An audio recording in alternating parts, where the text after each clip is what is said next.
I'm Duane Bernard, live right here in Rainier, Oregon, and been involved in hunting just about all of my life. I mean, it goes back to about 8-9 years old, I guess. Started out, of course, right here locally, but since then it's turned to an international thing because we've hunted over a good share of the world. My wife, Joanne, and I both like to hunt, like to travel. Been involved with several boards. I've been on most of the time with board of directors for Safari Club International, their international board.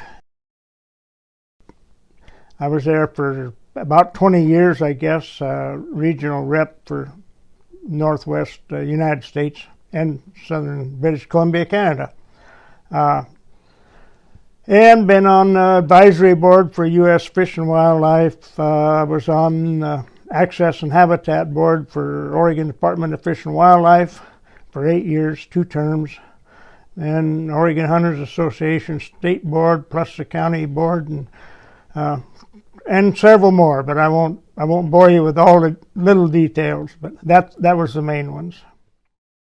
Example of the distances around this globe that we have hunted. We've hunted a long ways north in the Yukon and so on, and we've also hunted a long ways south.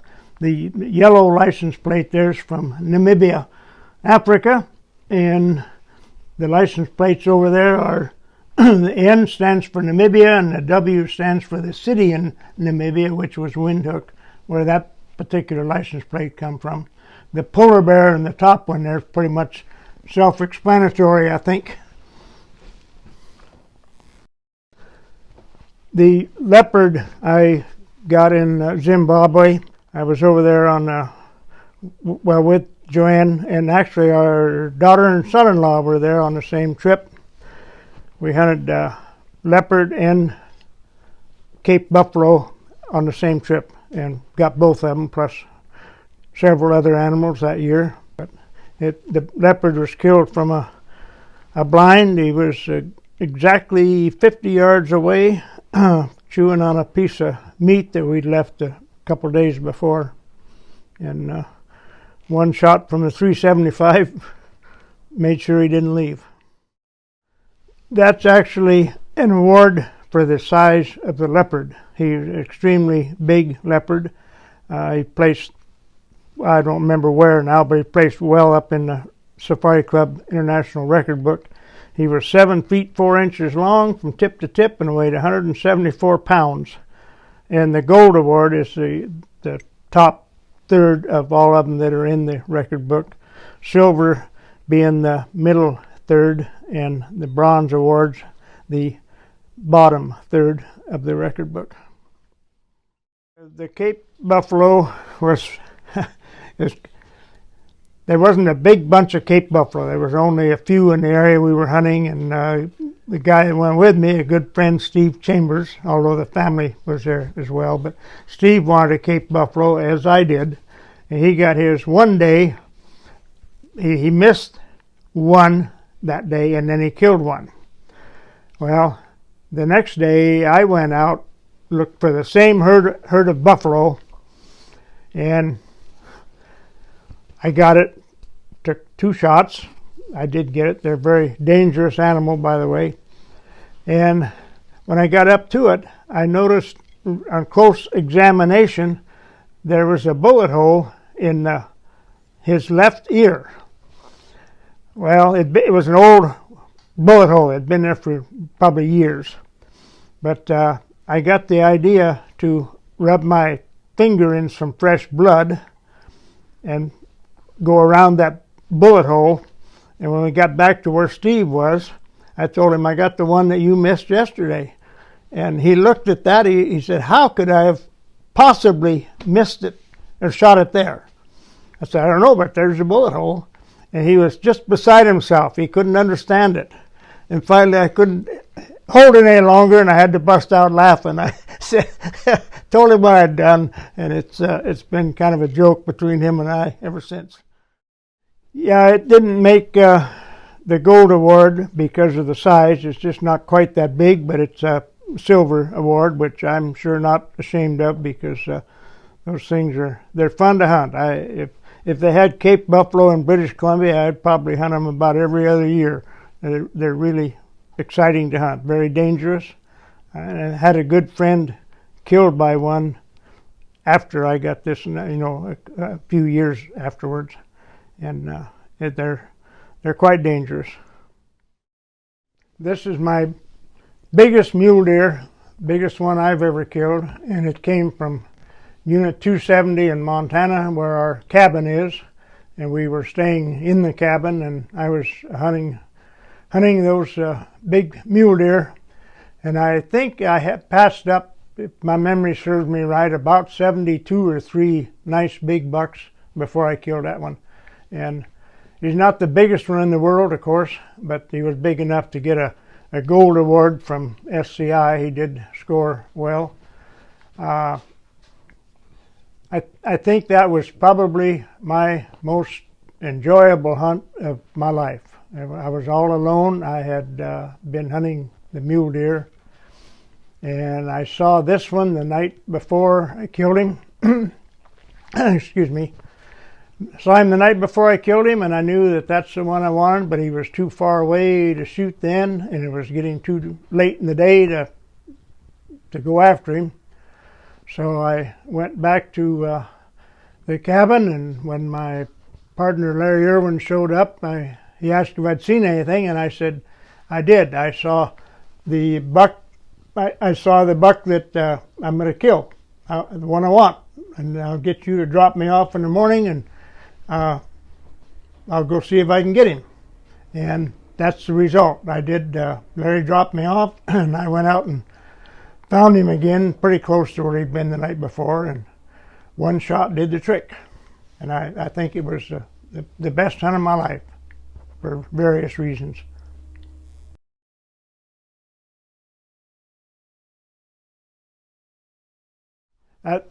Those are evidence, I guess, or awards that I got for being the first one in the state to kill all 9 animals in the state when there was 9 animals in the state. Now there's, I think, about 11 or maybe 12, because they've added the Columbia white-tailed deer. They've added the mountain goat, which you couldn't hunt at that time. And now I think they've even added the turkey, which I have killed turkeys, but I haven't killed the Columbia whitetail, and I haven't killed the mountain goat. But I was the first one to kill all 9 of the original 9 Oregon big game animals. So that's what those are for. Cougar was my 9th big game animal in the state of Oregon. That's the one that finished the Super Slam in Oregon, and it was hunted with dogs. I don't remember the year without looking at the plaque here, but that was with dogs when you could still use dogs legally, and it was taken out of Enterprise Joseph area, northeast Oregon. I was elated to finally get all 9 animals within the state. The cougar is not an easy animal to get. They're a lot easier with dogs, but it's still you're still hunting. I could have come home empty-handed. I didn't, but could have. It made me pretty happy. I was kind of my own private quest, I guess. I was trying to get one of each animal in the state. I have a daughter-in-law that's killed about half of them, and so I'm kind of proud of that too. That mountain zebra is they're kind of unique. A lot of people don't realize that there's, I think, 3 different types of zebra. The plain zebra is a real common one that you see on television all the time, and they live down on the grassy plains of most of Africa. But the mountain zebra it's also called Mrs. Hartman's zebra, but mountain zebra is more common name, and they live right up in the rocks. It's just like hunting sheep, and I've done quite a bit of sheep hunting. They're really much more sporting than the common plains zebra. They're a beautiful animal, real wary, just like sheep, and they're They're very smart, very cunning. They're altogether different than the plains zebra.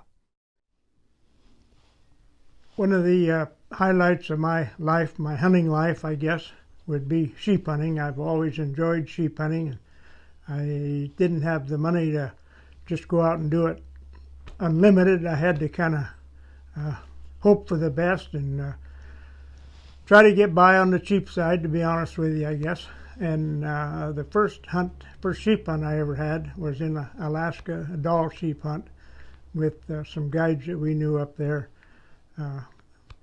Les Mortensen and Myron Stokes were the guides, and that was for my Dall ram, the white one up there in the corner. Very good hunt. It was supposed to be a 10-day hunt, and I got him on the first day. I got lucky and didn't have to shoot very far. I got extremely lucky, I guess. And that was in, I think, 1979. It was a fun hunt. We got dropped off on a ridge, and a few days later, the plane came back to check on us, and we were ready to leave and get out of there. And Les and Myron became lifelong friends after hunting with them a few times. My second ram would be the Oregon ram in the corner over here, down on Hart Mountain. I got him on Poker Jim Ridge, so I always kind of called him my Poker Jim ram.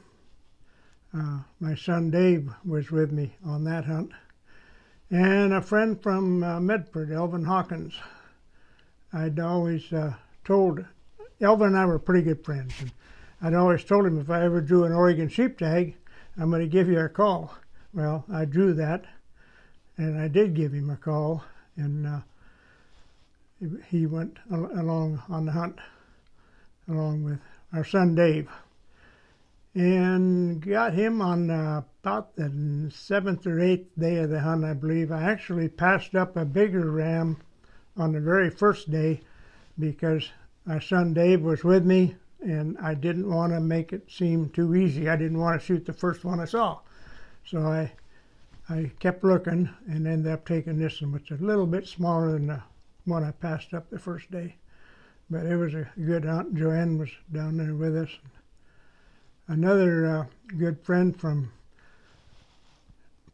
Portland, Dr. Gerald Warnock, happened to draw the same tag and camped close to us down there, and so that made it kind of fun too.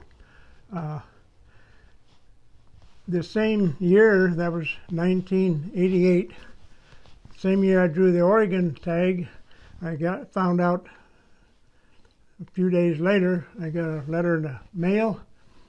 I drew the Idaho once-in-a-lifetime tag, so I got 2 once-in-a-lifetime tags the same year. And at that time we were booking for Shep Ranch in the Salmon River country, so I contacted them, and we went over and hunted on the Salmon River in Idaho. That's the smallest ram I got, but it's also the only ram I saw. There were very few rams in there then. Maybe I chose the wrong area or whatever, but that's the only one I got. Only one I saw on that hunt was Rocky Mountain. And then a few years later, we had a good friend that was, and we booked for him too, Jerry Garacci, Upper Stikine Outfitters in northern British Columbia. He had stone sheep, and I went up there by myself and went on the stone sheep hunt. But it was, Jerry had told me he gave me a cut rate, I guess, but he didn't have much time to spend with it. Him and I were pretty good friends. He was going to be the guide, but he didn't have 10 days. I think we had 5 days, and I did not get a ram. Saw some, but I didn't get one. A couple of years later, I talked my son Dave into going back with me, and Dave and I went up, and we each got one, and we got them out of the same. I think there was 5 rams in the bunch, and I shot first and got the biggest, and he shot second and got the next to the biggest. And they were, oh, I don't know, we shot them probably 100 yards apart, and then drug them closer together for photo purposes. Their stone sheep are fun to hunt. That's, high country and mountains, and of course snow in the Rocky Mountains there. That was actually in the Cassiar range of British Columbia. Joanne went up with me on the first hunt for the stone sheep, but I think she did. Maybe I better check with that. I think she did. Anyway, I know she did not go the last time. Dave and I went. And then a few years later, I was trying to get my desert sheep, desert ram for the Grand Slam, and we belonged to Foundation for North American Wild Sheep and the Wild Sheep Foundation, life member, and they offer if you have 3 legs of the Grand Slam, they offer you the 4th ram that you need as a prize. And it's quite a drawing. There's several hundred people trying for that. Well, I won it in Reno, and was height of my glory. We were headed for Mexico. The Wild Sheep Foundation paid for the hunt, and it took Joanne and I went down. My son Dave went with us. He's quite a sheep hunter too. And a good friend from here, Steve Berg, went with us. And went down and hunted 10 days, never saw a ram, and the outfitter gave me 5 more days, and never saw a ram. And he said, well, we'll have you come back next year, and we'll just hunt till you get one, and then the hunt's over. And that didn't happen. He didn't keep his word. Consequently, the Wild Sheep Foundation had a lawsuit against him for that because he didn't keep his word. And I wasn't the only one that had that happen. Anyway, and I did get a kind of a consolation prize down there on that desert sheep hunt, though. I found an old spear point. The shank is broken off, but that's about all I came home with. It was quite an experience hunting down there in the desert on the Baja Peninsula. Pretty country, very interesting country. But that's all I got for my efforts. But I treasure it. Not quite as much as I would the desert ram, but almost. This mountain goat here off of my right shoulder was killed in southeast British Columbia. Bob Fontana was the outfitter, guide, a good friend of mine. In fact, he's the one that was killed by the Cape buffalo in Africa after I hunted with him, and we hunted with him several times in British Columbia. I used to book for him when we were booking hunts. But the mountain goat, my estimation, is always quite a trophy. The sheep, I love to hunt sheep. They're the glamour species, but they're not near as challenging as these white mountain goats. These things go in such steep country that you better be in good shape and not too old when you start after one. They are great. I shot this one with a .375 mag, and one shot put him down. He gave one little kick and started rolling down the mountain, and he rolled just real slow, just like that. He just barely rolled, but he rolled by me about 55 yards away as he rolled down the mountain, but it was too steep for me to go to try to stop the big bugger. Consequently, he broke off the tips of both horns rolling down, so he did not make the record book. Otherwise, he surely would have. I had killed an impala in Africa and Joanne was being taken back to the lodge for some reason. I don't remember the exact reason, but one of the trackers drove her back towards the lodge, and on the way they saw this large impala, and it is a very large impala. And anyway, Joanne shot it, a lot bigger than the one I shot.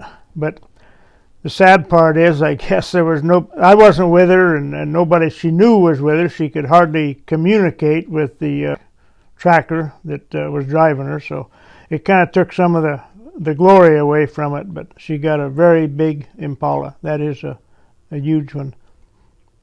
The bush buck I killed on the Zambezi River in Africa, and they're quite a game animal. There's a lot like hunting black-tailed deer around here. It's very brushy. They live right along the edge of the river, and they're very elusive, very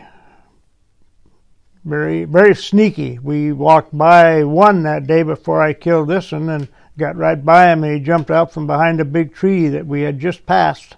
That's how sneaky they are. But that one is a very nice sized one. It did make SCI record book. Yeah, the Himalaya tahr there, I actually killed that on the South Island in New Zealand in the Southern Alps. But they're native to the Himalaya mountains in Asia, and they live right up on top of the roughest country imaginable. We flew over some of that country with a helicopter before we decided to hunt there. And it's just, a lot of it is absolutely straight up and down. But I did take that one. He had run from me, kind of ducked into a little shallow cave, and had a hard time seeing him then. But when I finally saw him, I shot about 250 yards, and he was looking right at us, and shot him right in the mouth.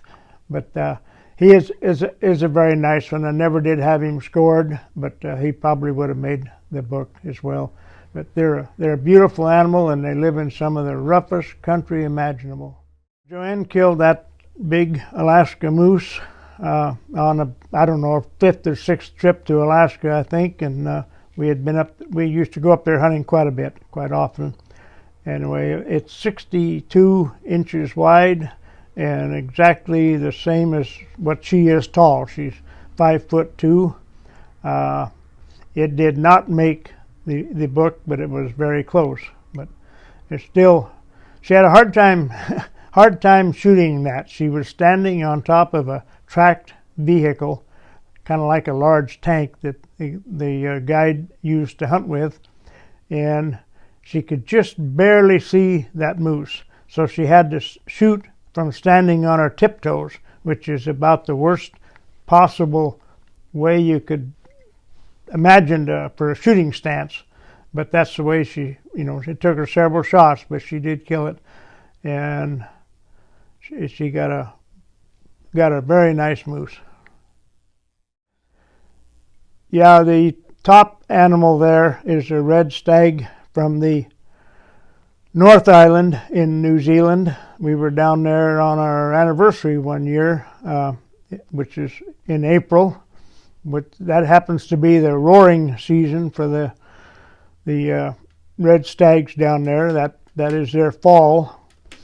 The other red stag here was off the South Island. We took both of them on the same trip down there for about 3 or 4 weeks. I hunted on the North Island first, and then we took a week and drove around kind of celebrating our anniversary, and then hunted on the South Island for a week and took the other stag and the tahr. Beautiful area to hunt. The 2 big bulls below those stags are the only 2 animals in here that my family and I did not kill. Either Joanne or I killed the rest of them in here. But they were taken by a good old neighbor and mentor of mine that I used to hunt with when I was just a kid. He willed them to me, and I'm proud to have them displayed in my den. in a few more years, when they're not in my den, they'll be in my son's den. But they were both killed within a couple miles of the house right here. And his kids didn't do much hunting. They weren't into it like we are, and he appreciated the fact that I was. So before he died, well, he willed them to me, and they're both in the record book. He didn't have the extra money to have them entered in Boone and Crockett record book, so I paid that for him years ago, and he appreciated it and left them to me. The one in the middle of those three there is, it's actually the first deer I ever killed. But I'll tell you that later, but it was in the record book. They raised the minimum and they kicked it out.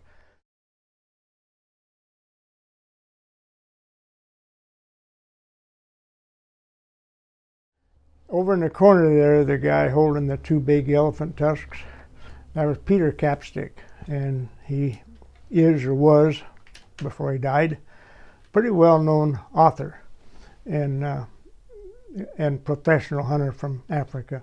And we got pretty well acquainted with him, and I've had his whole set of leather-bound books downstairs, collector's edition, and some of those are personalized to Joanne and I, as that one is. It says in the bottom, to my friends, the Bernards, or my United States friends, or whatever it says. I don't remember, but anyway, Peter Capstick was a pretty well-known African author. One of the clown face, that's a gemsbuck. In the United States, they're called oryx, and they have them in the Southwest, but they were transplanted. But that's a gemsbuck from Zimbabwe, and a water buck next to it. Involved in hunting just about all of my life. I mean, it goes back to about 8, 9 years old, I guess, and always been a hunter. Enjoyed it. Enjoy the conservation part of it.